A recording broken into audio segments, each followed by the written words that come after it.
ابو موسیٰ رضی اللہ عنہ روایت کرتے ہیں، نبی کریم صلی اللہ علیہ وسلم نے فرمایا، اس شخص کی مثال جو اپنے رب کو یاد کرتا ہے اور جو اپنے رب کو یاد نہیں کرتا، زندہ اور مردہ جیسے ہے۔ تو ذکر کو زندگی سے تشبیہ دی گئی ہے، یعنی جس طرح انسان زندگی کے ساتھ خوبصورت ہوتا ہے، یعنی اس کا ظاہر خوبصورت ہوتا ہے جب زندہ ہوتا ہے، جب مر جاتا ہے تو آپ دیکھیں میت کیسی لگتی ہے، تو اسی طرح ذکر کے ساتھ انسان کا باطن روشن ہوتا ہے اور خوبصورت ہوتا ہے۔ ذکر جو ہے یعنی اللہ کی یاد جو ہے، اس کی کئی اقسام ہیں، قرآن، نماز، تسبیحات، علم کا سیکھنا سکھانا، یہ اس وقت ہم ذکر کی مجلس میں ہیں۔ پھر اسی طرح دوسروں کو امر بالمعروف کرنا، نہی عن المنکر کرنا، تو یہ جو ذکر ہے اس کی کسی بھی شکل میں، یہ اللہ تعالیٰ کے نزدیک ہر چیز سے بہتر عمل ہے۔ نبی صلی اللہ علیہ وسلم نے فرمایا، کیا میں تمہیں تمہارا بہترین عمل نہ بتاؤں جو تمہارے مالک کے نزدیک اچھا اور پاکیزہ ہے اور تمہارے درجات میں سب سے بلند ہے اور سونا چاندی کے خرچ کرنے سے بہتر ہے اور اللہ کی راہ میں جہاد کرتے ہوئے تمہارے کفار کی گردنیں مارنے اور ان کے تمہاری گردنیں مارنے سے بھی افضل ہے؟ صحابہ نے عرض کیا، کیوں نہیں؟ آپ نے فرمایا، اللہ تعالیٰ کا ذکر، چاہے آپ نماز میں کر رہے ہیں، نوافل میں کر رہے ہیں، تلاوت قرآن کے ذریعے کر رہے ہیں، تعلیم قرآن کے ذریعے کر رہے ہیں، تسبیحات کے ذریعے کر رہے ہیں، درود شریف پڑھ رہے ہیں، کسی بھی طرح کھڑے، بیٹھے، لیٹے، چلتے پھرتے، فارمل وے میں، انفارمل وے میں، اونچے یعنی جہرن اور سرن، جس شکل میں بھی آپ اللہ کو یاد کرتے ہیں، تو اس کی اتنی زیادہ فضیلت ہے، بہت افضل عمل ہے۔ اور اس کے برعکس کیا ہوتا ہے؟ اللہ تعالیٰ سے غافل ہو جانا، بھول جانا، اور وہ عموماً کب ہوتا ہے؟ جب ہم دنیا میں خوب محو ہو جاتے ہیں۔ اسی طرح رسول اللہ صلی اللہ علیہ وسلم نے فرمایا، بہترین عمل یہ ہے کہ جب تم دنیا سے رخصت ہو تو تمہاری زبان اللہ کے ذکر سے تر ہو، اور یہ اسی وقت ہو سکتا ہے جب ہمیں ہر حالت میں ذکر کرنے کی عادت ہو، یعنی ذکر جو ہی چھوٹے تو ہمیں کمی سی محسوس ہونے لگے کہ کچھ رہ گیا ہے، کچھ چھٹ گیا میرے ہاتھ سے، کچھ نکل گیا ہے، کچھ کمی سی ہے، وہ خالی پن فوراً محسوس کر لیں ہم۔ ذکر کرنے والے سب سے آگے آگے ہوں گے۔ رسول اللہ صلی اللہ علیہ وسلم نے فرمایا، مفردون سبقت لے گئے۔ صحابہ نے پوچھا، اللہ کے رسول مفردون کون ہے؟ آپ نے فرمایا، اللہ کا بہت ذکر کرنے والے مرد اور ذکر کرنے والی عورتیں۔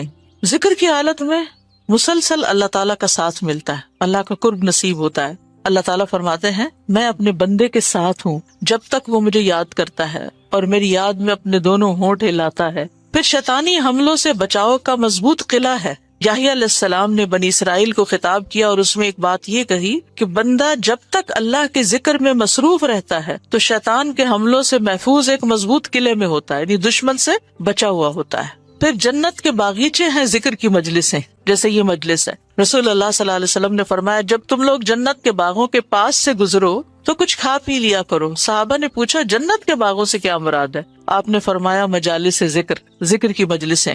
قیامت کے دن سب سے زیادہ قابل رشک لوگ کون ہوں گے؟ جن کے چہروں کی سفیدی دیکھنے والوں کو ڈھانپ لے گی۔ وہ انبیاء و شہداء نہیں ہوں گے، لیکن ان کے اللہ کے قریب ہونے کی وجہ سے انبیاء و شہداء ان پہ رشک کریں گے۔ عرض کیا کہ اللہ کے رسول، یہ کون لوگ ہوں گے جن پہ انبیاء و شہداء رشک کریں گے؟ فرمایا، یہ مختلف قبیلوں کا مجموعہ ہے، مختلف قبیلوں، مختلف بیک گراؤنڈ سے آئے ہوئے لوگ ہیں جو اللہ کے ذکر پہ جمع ہوتے ہیں اور عمدہ کلام کو اس طرح چن چن کر لیتے ہیں جیسے کھجور کھانے والا عمدہ کھجوریں چن چن کے لیتا ہے۔ تو مجھے اس حدیث کو پڑھتے ہوئے آپ لوگوں کا خیال آتا ہے کہ علم کی مجلس میں سے جو اہم نقطے ہیں وہ آپ اپنے پاس محفوظ کرتے جاتے ہیں، کچھ باتیں دل میں یاد ہیں اور کچھ قلم سے یعنی نوٹ بک میں نوٹ کرتے جا رہے ہیں۔ تو ایسی مجلسیں جو ہیں وہ انسان کے لیے بہت بڑی نعمت ہے۔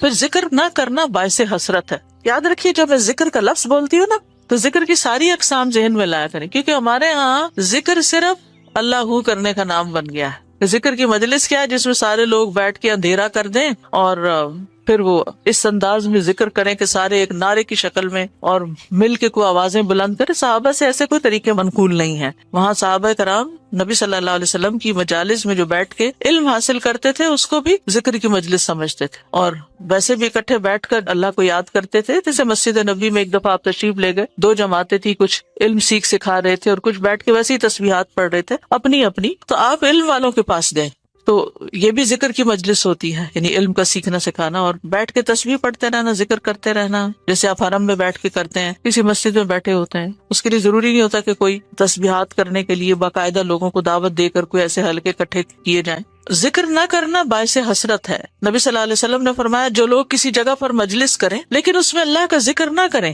اور نبی صلی اللہ علیہ وسلم پر درود نہ بھیجیں تو وہ ان کے لیے قیامت کے دن باعث حسرت ہوگی. اگرچہ وہ اجر و ثواب کی بنیاد پر جنت میں داخل ہو جائیں گے لیکن انہیں حسرت ہوگی کہ ہم نے یہ وقت کیوں گنوا دیا. ذکر نہ کرنے والے بدترین مخلوق ہیں، بد نصیب لوگ ہیں. عمرو بن ابسہ سے روایت ہے، رسول اللہ صلی اللہ علیہ وسلم نے فرمایا جب بھی سورج چڑھتا ہے اللہ عز و جل کی ہر ایک مخلوق اللہ عز و جل کی تسبیح اور حمد و ثنا بیان کرتی، یعنی صبح ہوتے ہی ساری مخلوق ذکر میں لگ جاتی. لیکن شیطان اور اولاد آدم میں سے آتا قسم کے لوگ ذکر نہیں کرتے. تو میں نے بنی آدم میں آتا قسم کے لوگوں کے بارے میں سوال کیا. آپ نے فرمایا بدترین مخلوق، یا فرمایا اللہ کی مخلوق میں سے بدترین لوگ، یعنی آسمان و زمین، سورج چاند ستارے درخت شجر حجر ہر چیز ذکر میں مشغول ہے سوائے ان لوگوں کے جو سو کے وقت گزار رہے ہیں یا غفلت میں پڑے ہوئے ہیں. ابو ہریرہ رضی اللہ عنہ روایت کرتے ہیں نبی کریم صلی اللہ علیہ وسلم نے فرمایا دو کلمے رحمان کو بہت محبوب ہیں، زبان پر بہت ہلکے ہیں لیکن قیامت کے دن ترازو میں بہت بھاری ہوں گے. سبحان اللہ و بحمدہ سبحان اللہ العظیم. اللہ اپنی حمد کے ساتھ پاک ہے، اللہ پاک ہے جو بہت عظمت والا ہے. تو جیسے ہم جانتے ہیں کہ نفلی عبادت میں افضل عمل اللہ کا ذکر ہے، تو یہاں پر اس ذکر کی خاص شکل بتائی گئی کہ اللہ تعالیٰ کی حمد و ثنا اور پاکی بیان کرنا. سبحانہ کا مطلب کیا ہوتا ہے کہ وہ پاک ہے. تو جس کلام میں، جس ذکر میں اللہ تعالیٰ کی پاکی بیان کی جائے، تسبیح بیان کی جائے اور حمد و ثنا بیان کی جائے، وہ اللہ تعالیٰ کا چنا ہوا کلام ہے. رسول اللہ صلی اللہ علیہ وسلم سے سوال کیا گیا کون سا کلام افضل ہے؟ آپ نے فرمایا جو اللہ نے اپنے فرشتوں اور بندوں کے لیے چنا. کیا فرمایا؟ جو اللہ نے اپنے فرشتوں اور اپنے بندوں کے لیے چنا. سبحان اللہ و بحمدہ. ٹھیک ہے، سبحان اللہ و بحمدہ. یہ تمام مخلوق کی نماز ہے، تمام مخلوق کی نماز ہے. نوح علیہ السلام کی وفات کا وقت جب آیا تو انہوں نے اپنے بیٹے سے فرمایا کہ میں تمہیں ایک وصیت کر رہا ہوں، دو باتوں کو کرنے کا حکم دیتا ہوں، دو باتوں سے روکتا ہوں. اور دو کرنے کے جو کام بتائے اس میں سے ایک لا الہ الا اللہ کا اقرار، کہ اگر ساتوں آسمان اور ساتوں زمینوں کو ترازو کے ایک پلڑے میں رکھ دیا جائے اور لا الہ الا اللہ کو دوسرے پلڑے میں، تو لا الہ الا اللہ والا پلڑا جھک جائے گا. اور اگر ساتوں آسمان اور ساتوں زمینیں ایک بند کڑے کی شکل اختیار کر لیں تو لا الہ الا اللہ اس کو بھی توڑ دے گا.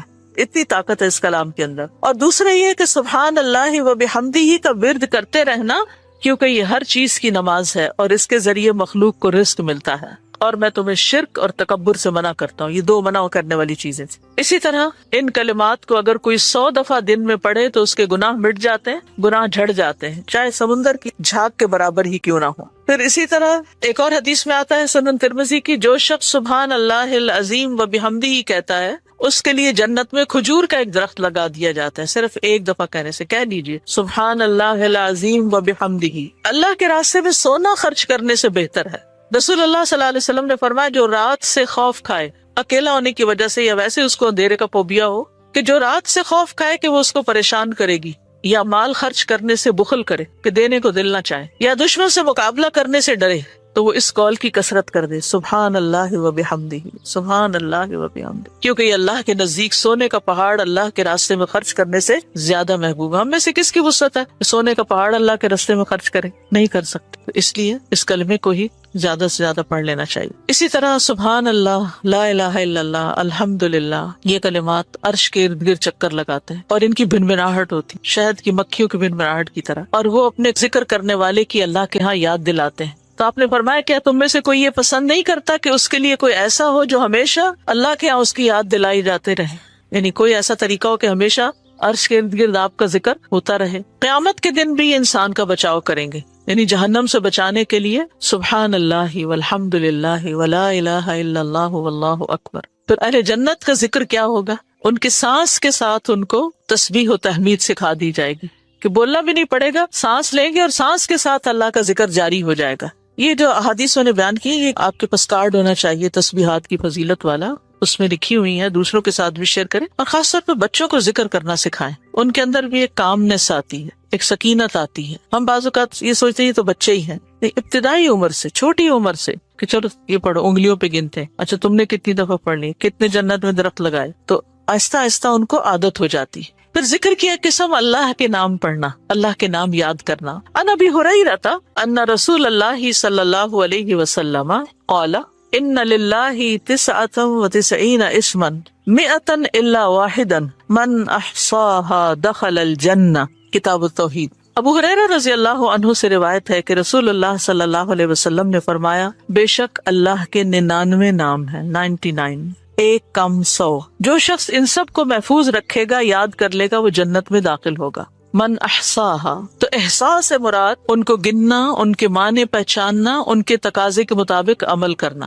خالی لکھ کے یا جمع کر کے یاد کر لیا جائے اور مطلب ہی نہ پتا ہو اور اس کے مطابق عمل نہ ہو تو پھر یہ وعدہ نہیں پورا ہوتا۔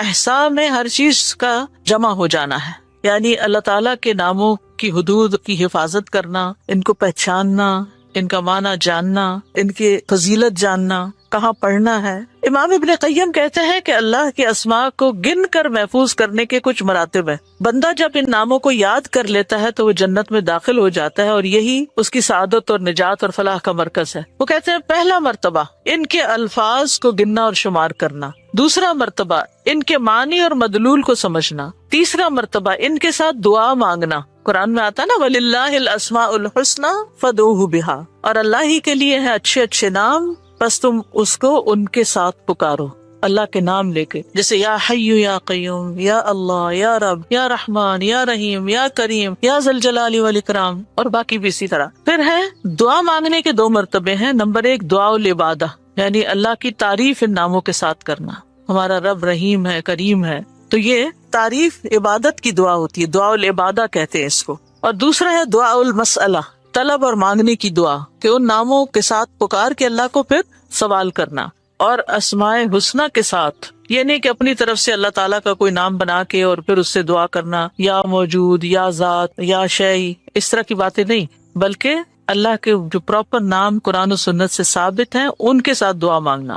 تو یاد رکھیے کہ اللہ کی پہچان یہ علم کا پہلا مرتبہ ہے۔ سب سے پہلے جس کو جاننا چاہیے، جس کے بارے میں ہمیں معلوم ہونا چاہیے کہ وہ کون ہے، وہ اللہ رب العزت ہے۔ فَاعْلَمْ أَنَّهُ لَا إِلَهَ إِلَّا هُوَ، جان لو کہ اللہ کے سوا کوئی الہ نہیں۔ یہ علم ہر ایک پر فرض ہے کہ ہمارا خالق کون ہے، ہمارا مالک کون ہے، ہمارا رازق کون ہے، ہمارا معبود کون ہے، ہماری مشکل کشا کون ہے، ہمارا حاجت روا کون ہے، اور جو بھی اللہ تعالیٰ کے باقی نام ہے، پہچان ہے۔ یہ علم تمام علوم سے افضل ہے، کیونکہ جب ایک انسان، کوئی بچہ، بوڑھا، جوان اللہ تعالیٰ کو جان لیتا ہے نا، تب ہی اس کی زندگی درست ہوتی، تب ہی اس کو واقعی ہدایت ملتی، تبھی وہ اللہ کے لیے سب کچھ کرتا ہے، تبھی اس کے اندر تقویٰ پیدا ہوتا ہے، تبھی وہ حلال حرام کی تمیز کرتا ہے، کیونکہ یہ سب کچھ کرنا اس کے لیے اللہ نے اپنی عبادت کے لیے پیدا کیا۔ اور اگر ہم اللہ ہی کو نہیں پہچانتے تو عبادت کس کی کر رہے ہیں؟ پہلا کام اللہ کی پہچان ہے، اللہ کی معرفت، خود بھی اور اپنی آل اولاد کو بھی اور اپنے آس پاس کے لوگوں کو۔ اور اللہ کی پہچان کے لیے اللہ کے ناموں کا علم حاصل کرنا ضروری ہے۔ پھر اس سے ایمان میں بھی اضافہ ہوتا ہے، جتنا جتنا آپ اللہ کو زیادہ جانتے چلے جاتے ہیں اتنا اتنا آپ کا ایمان بڑھتا ہے۔ اسی لیے اس کو اشرف العلوم کہا گیا ہے کہ تمام علوم کا سردار ہے یہ۔ پھر اسی طرح اللہ تعالیٰ کے ناموں کو پڑھنے، یاد کرنے، جاننے، سمجھنے کے بارے میں کچھ اصول و قواعد ہیں۔ اس میں پہلی بات یہ ہے کہ اللہ کے تمام نام توقیفی ہیں، اس میں عقل کی کوئی گنجائش نہیں، یعنی بذریعہ وحی معلوم ہوئے۔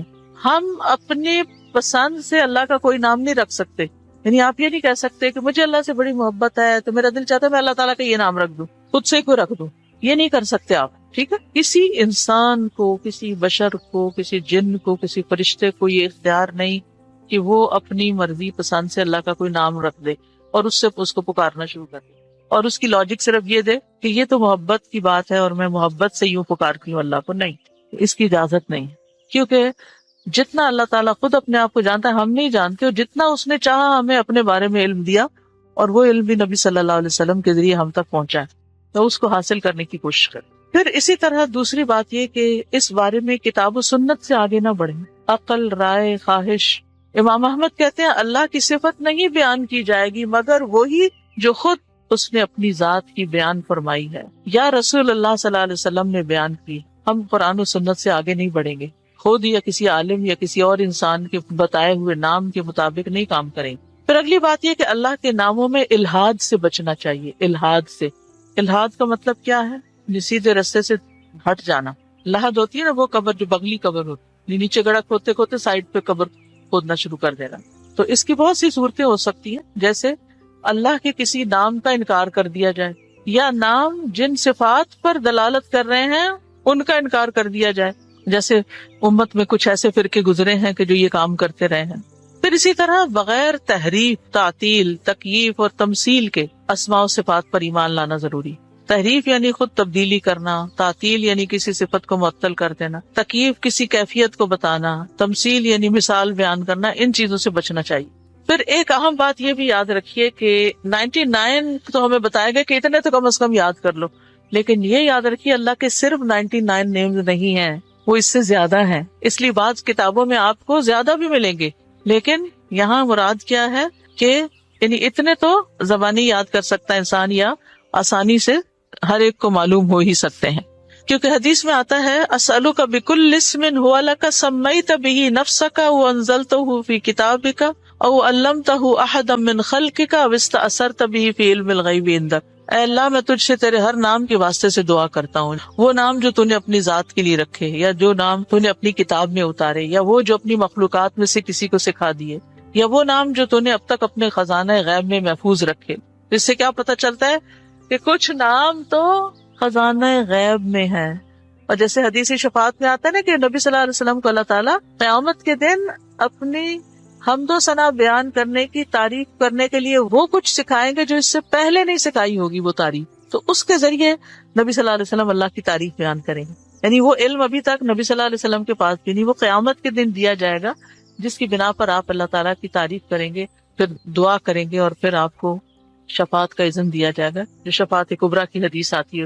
الہدیٰ نے اللہ تعالیٰ کے ناموں کا ایک کارڈ ریوائز کر کے چھاپا تھا، جس میں قرآن اور سنت کی دلیل سے وہ نام لیے گئے ہیں، اور باقی جو تاج کمپنی کے چھپے ہوئے نام، ان میں کچھ نام ایسے ہیں جو اللہ کے نام نہیں ہیں، وہ اللہ تعالیٰ کے افعال ہیں جن سے لوگوں نے خود نام بنا لیے. جیسے المذل اللہ کا نام نہیں ہے، یہ اللہ کا نام نہیں ہے، لیکن ذلت دینے والا اللہ ہے، تو ذل من تشاء، تو اس سے لوگوں نے نام اسم فائل کر کے تو مذل بنا لیا. تو یہ نام نکال دینے چاہیے، ٹھیک ہے، کیونکہ یہ قرآن و سنت سے نہیں ملتے. تو کچھ اللہ تعالیٰ کے نام ہیں، صفات ہیں، اور کچھ افعال بھی ہیں کہ اللہ تعالیٰ کیا کیا کرتا ہے. تو قرآن سے ہمیں وہ بھی پتہ چلتا ہے کہ اللہ تعالیٰ کیا کرتا ہے، مطلب زندگی دیتا ہے، موت دیتا ہے، رزق دیتا ہے، وغیرہ وغیرہ. حدیث نمبر 44، پورے یقین کے ساتھ دعا کرنا. دعا بھی ذکری کی ایک قسم ہے. ان انس قال قال رسول اللہ صلی اللہ علیہ وسلم اذا دعوتم اللہ فعزموا فی الدعاء ولا یقولن احدکم ان شئت فاعتنی فان اللہ لا مستکرہ لہ. انس رضی اللہ عنہ روایت کرتے ہیں کہ رسول اللہ صلی اللہ علیہ وسلم نے فرمایا، جب تم اللہ کو پکارو تو پکارنے میں عزم رکھو، یعنی اچھی طرح پکارو، اور تم میں سے ہرگز کوئی یوں نہ کہے کہ اگر تو مجھے چاہے تو عطا کر دے اور چاہے تو نہ کرے. یعنی لکھا ہوا نہیں یہاں، لیکن مطلب یہی بنتا ہے، کیونکہ اللہ کو کوئی بھی مجبور نہیں کر سکتا. ٹھیک ہے، تو یہاں دعا مانگنے کا ادب سکھایا گیا ہے کہ دعا پورے یقین کے ساتھ مانگنی چاہیے. یا اللہ تو دے سکتا ہے، تو مجھے عطا کر. یہ نہ کہیں تو چاہے تو عطا کر، وہ تو دینے پہ قادر ہے. اس سے پورے یقین اور عزم کے ساتھ دعا کریں. اسی طرح دعا مانگنے کے کچھ اور آداب بھی ہیں. مسئلہ یہ کہ غافل دل سے دعا نہ کریں، کیونکہ اللہ تعالیٰ بے پرواہ دل کی دعا قبول نہیں کرتا. پھر یقین سے دعا کریں کہ قبولیت کا یقین ہو کہ نہیں اللہ تعالیٰ سنتا ہے. یہ نہیں پتہ نہیں سنے گا کہ نہیں، بہت مانگی ہے ابھی تک تو ہماری بات نہیں مانی گئی، پتہ نہیں آگے کیا ہوگا، میری تو سنتا ہی نہیں. نعوذ باللہ، ایسی باتیں نہیں کرنی چاہیے. آپ اللہ آپ کے تو بس میں ہے سب کچھ، آپ تو سب کچھ کر سکتے ہیں. پھر اسی طرح بغیر ہچکچاہٹ کے رب سے دعا کرنی چاہیے. کس سے؟ بغیر ہچکچاہٹ کے، پورے یقین سے. نبی صلی اللہ علیہ وسلم نے فرمایا، جب تم میں سے کوئی آدمی اللہ کے سامنے اپنی خواہش کا اظہار کرے تو وہ زیادہ سے زیادہ مانگے، کیونکہ وہ اپنے رب سے مانگ رہا ہوتا ہے عز و جل سے، وہ سب کچھ کر سکتا ہے. پھر خشوع و خضوع اور عاجزی سے مانگے. ادعوا ربکم تضرعا وخفیا انہ لا يحب المعتدین. پھر گریا و زاری، رو دھو کے مانگے. آپ دیکھیں کس طرح بچے جب انہیں کوئی چیز چاہیے ہوتی ہے تو بلا وجہ بھی رونا شروع کر دیتے ہیں. تکرار اور اصرار سے دعا کریں. نبی صلی اللہ علیہ وسلم بعض اوقات 3 بار ایک دعا دہراتے تھے. آپ نے فرمایا جس شخص نے 3 بار اللہ سے جنت مانگی تو جنت کہتی ہے اللہ اسے جنت میں داخل کر دے، اور جو شخص 3 مرتبہ آگ سے پناہ مانگے تو دوزخ کہتی ہے اللہ اس کو آگ سے پناہ دے دے. پھر دعا میں جلد بازی نہ کرے. تو بندہ جب تک جلد بازی نہ کرے دعا قبول کی جاتی رہتی ہے. یعنی جلد بازی کیا ہے کہ مایوس ہو کے انسان تھک جائے اور دعا مانگنا چھوڑ دے، یہ نہیں ہونا چاہیے.